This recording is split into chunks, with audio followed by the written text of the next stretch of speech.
zbuzhet e Kosovës me ushtar e opor të USK-s, tani të TMK-s, duke i realizuar qëllimet e Beogradit për likujdimin e lëvizjes për pavarësinë e Kosovës. Arsyetimi mbi burgosjen e këtyre eporëve dhe paralajmërimi për burgosje të reja me arsye të tilla e ka vetëm një qëllim. Duke i vurë syujt e policisë sërbe si viktima, ata konsultojnë propagandën politike se doja shqiptarët janë varë në mesveti.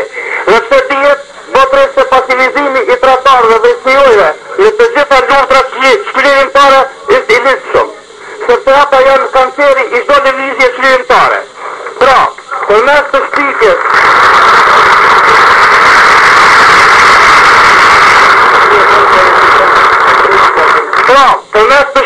të fakteve, tentohet se të rehabilitohet genocidi i ushtruar ndaj popullit shqiptar nga ana forcave ushtarake policore serbe.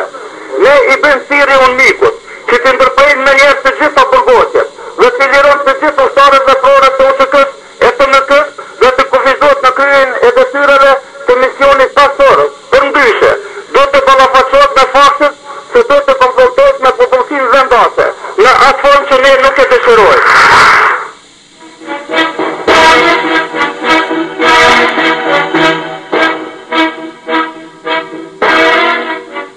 Protestën e shpallit të mbyllur Faton Klinaku me njoftimin se nesër në orën 14 në Shtrisë çlirimtare të Kosovës, shoqata e invalidëve të luftës të UÇK-s dhe shoqata për përkujdesjen e familjeve të dëshmorëve, sot para teatrit kombëtar në Prishtinë kanë organizuar një protestë kundër arrestimeve të ish pjesëtarëve të ushtrisë çlirimtare të Kosovës. Në protestë kanë marrë pjesë qytetarë nga Prishtina dhe vise tjera të Kosovës.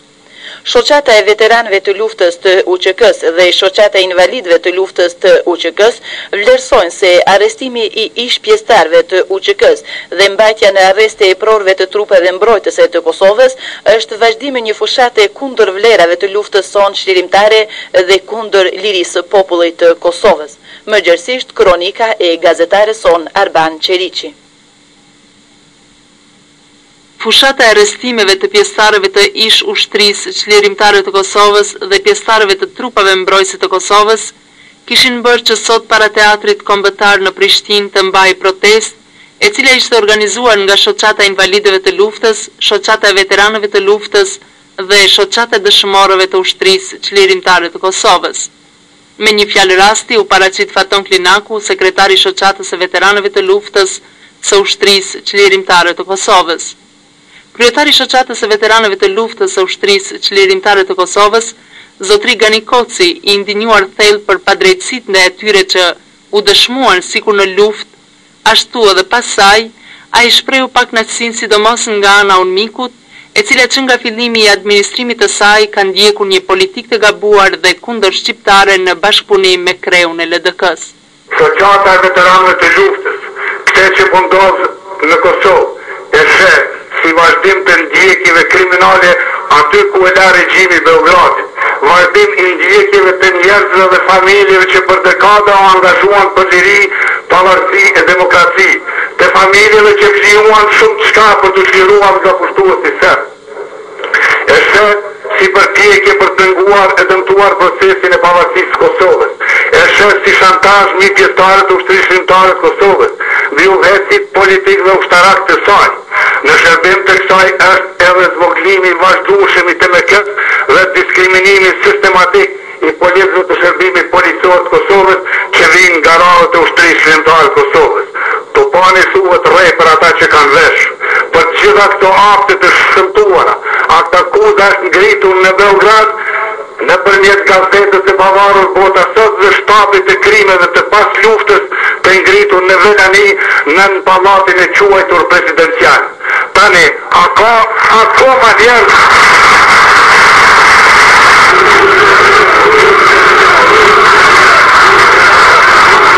të ndëruar qytetarë. Tani, akoma njerëz që nuk besojnë për dosjet e krijuara nga UT-bashët dhe LDK-s për pjesëtarët e ushtrisë shqiptare të Kosovës.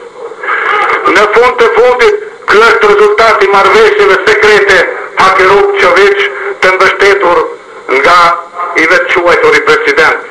Rezultatet dhe të cilët po i shohim tani dhe do t'i shohim për ditë në Kosovën e pa institucione. Kjo gjendje nuk ka mbetur rastisht. Kjo është vepër e koordinuar të gjitha qasjeve antishqiptare dhe antidemokratike. Në emër të shoqatës së dëshmorëve të ushtrisë çlirimtare të Kosovës, zotri Mustaf Sopi, babai dëshmorit të kombit Sokol Sopi, theksoi faktin se përveç arrestimeve të shumta, parregullsi të mëdha ka dhe në Parlamentin e Kosovës.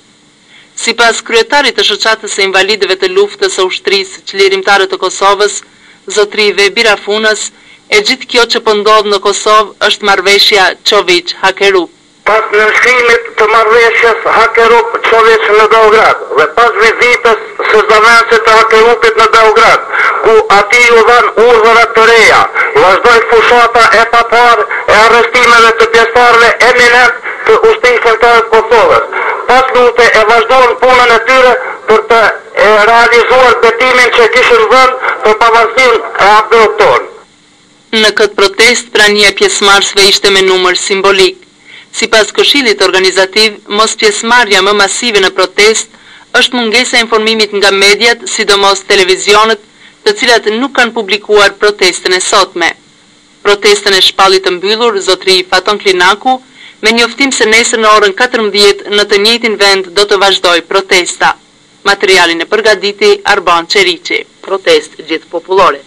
Protesta ishte organizuar nga shoqata e veteranëve të UÇK-s, shoqata e invalidëve të UÇK-s, shoqata e të burgosurve politik dhe shoqata e familjeve të dëshmorëve të ushtrisë çlirimtare të Kosovës. Në fillim të pranishmeve në emër të shoqatës së veteranëve të ushtrisë çlirimtare të Kosovës, i u drejtua Faton Klinaku, sekretari i kësaj shoqate, i cili tha se policia UNMIK-ut me arrestimet që po bën ndaj pjesëtarëve të UÇK-s, sot përpiqet të njollosë luftën e ushtrisë çlirimtare të Kosovës, përpiqet të njollosë trupat mbrojtëse të Kosovës dhe njëkohësisht përpiqet të barazojë kriminalin me viktimën. Të nderuar qytetarë, jemi mbledhur këtu të protestojmë në ditën e dytë me radhë për të mbrojtur vlerat tona kombëtare, kundër burgosjes së luftëtarëve të ushtrisë së lartishme çlirimtare të Kosovës, pjesëtarëve të trupave mbrojtëse të Kosovës, Latif Gashin, Nazif Mehmetit, Naim Kadriut, Bani Ömerit, General Salih Veselit, dënimi me burg të Rëshdi Saramatit e shumë luftëtarëve tjerë që mbohen në përburgje, pa arsye vetëm se kanë pasur guzime që ta luftojnë kushtu sinqer.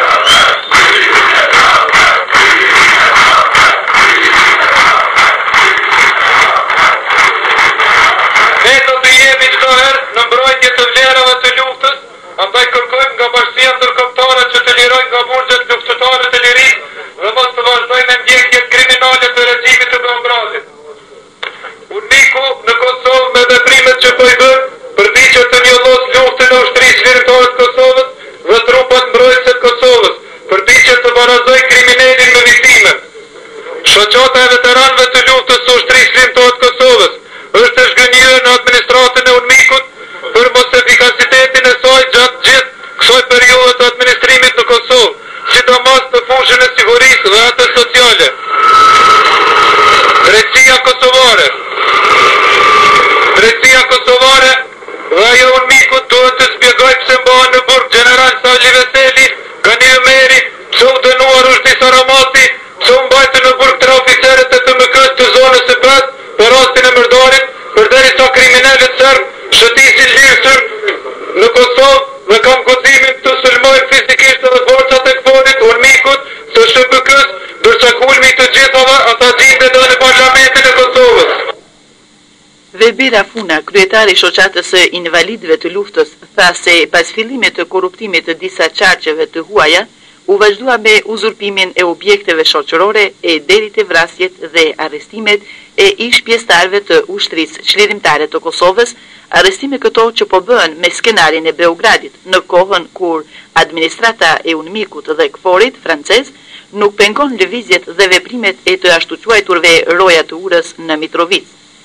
Mos pjesëmarrja e pjesëtarëve të shërbimit policor të Kosovës në arrestimin e Latif Gashit, Naim Kadriut dhe Nazif Mehmetit dhe mbulimi tabelave të veturave tregon se ky ishte një kidnapim e jo arrestim në baza ligjore.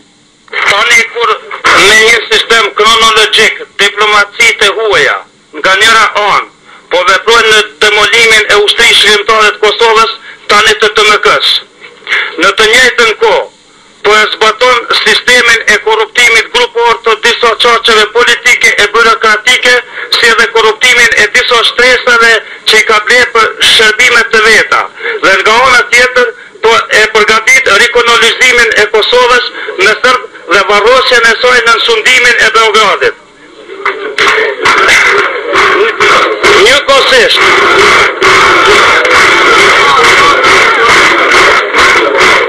Njëkohësisht, po ndërton një administratë improvizuar kosovare, e cila ose do të jetë e dëgjueshme dhe lojale, ose do të pasivizohet arbitrarisht. Aleatët tanë fillon të qirrin maska për okupatorëve kur i vran 2 ushtarë të UÇK-s me 2 korrik të vitit 1999 në mesin e Prishtinës, sepse ata po shtinin me radhë drejt qiellit për fest. Vran ushtarin tonë në Mitrovic, pastaj matën se sa po reagojnë në mbrojtjen e administratës së re të qeverisë përkohshme të Kosovës. Kur e hjekën agrandiden nga detyra drejtorit në Post Telekomin e Kosovës dhe pas edhe të disa manovrimeve tjera, ata okupon shtëpinë e Mallrave Gërmia, me dhunë, dhe pasi e parë se shqiptarët nuk kanë mbrojtje kolektive, vazhduan me arrestimin e ushtarëve të ushtrisë shërimtare të Kosovës. Duke shkuar në nivele gjithnjë më të larta deri te burgosja general Sali Veselit dhe burgosjen e paralajmëruar nga Ulmiku, të cilat burgosje po realizon sipas skenarit të Beogradit. Ndërsa Ulmiku dhe Kfori francez lejojnë roje të urës në Mitrovicën e Ndar, të cilët roje të urës dihet se janë kriminal të përbetuar të regjimit të Beogradit, dhe njëherët bashkëpunëtor të ngushtë të Ulmiku dhe Kforit francez. Dora Zez e vrasve të paguar nga Serbia dhe nga Lindja, organizuan vrasjet e disa politikanëve shqiptar dhe disa ushtarakëve të ushtrisë shërimtare të Kosovës, të TMK-s, për të prezantuar rreshëm para opinionit të brendshëm dhe të jashtëm se shqiptarët po vritën me zveti. Që nga vrasja e Kremregjës, deri te vrasja e deputetit të parlamentit të OSB-s në Kosovë, Ismail Hajdarit. Organizuan zgjedhje lokale dhe të përgjithshme dhe montuan rezultatin e tyre në atë formë që t'i fusin shqiptarët në ngritje në mezveti dhe që t'i fusin në kolaps çdo përpjekje për krijimin e institucioneve për t'i prezantuar shqiptarët si të paaftë për të qeverisur në vendin e vet. Riza Gjakli, përfaqësuesi i shoqatës së ish të burgosurve politik, tha se derisa ne prisnim nga ndërkombëtarët për intervenimin e tyre tek instancat më të larta të shtetit të Serbisë, po ata ndërkombëtarë po i mbushin çdo ditë buxhet e Kosovës me pjesëtar të ushtrisë çlirimtare të Kosovës, dhe kjo ndodh pikërisht në kohën kur pritet që para gjyqit të Hagës të shpallet gjykimi i kriminalit Milošević, duke u përpjekur kështu të bëhet një balancim mes kriminalit dhe viktimës. Edhe ne shoqata e të përkohësve politik përkrojmë protestat e organizuara nga shoqata e invalidëve të luftës të ushtrisë shërimtare të Kosovës, shoqata e veteranëve të luftës të ushtrisë shërimtare të Kosovës. Ne, si shoqatë e të përkohësve politik, kur pritnim nga ndërkombëtarët që të ndikojnë tek pushteti serb për lirimin e pengjeve shqiptare, po ata ndërkombëtarë jo që bën trashëgimi për lirimin e tyre, por ata bushtë të Kosovës i mbushin me shqiptarë tjerë. Ne ishim me ish luftëtarët të ushtrisë shërimtare të Kosovës kur pritet të dalë në gjyq kriminali Milošević. Ndërkombëtarët arrestojnë shqiptarë, arrestojnë luftëtarët të cilët e luftuan kriminalin dhe klikën e tij. Zotëri ndërkombëtar, mos vallë, ky është një lloj balancimi që t'i qetësoni serbët se ja, ne do t'i ndjekim të gjithë kriminalët. Zotëri ndërkombëtar, kriminal nuk janë ata të cilët i keni burgosur, por ata që nëse ju nuk i shihni, ne ju tregojmë se ata janë në Mitrovicën e Hibrit, në Shtërc, në Graçanic, në Hoç,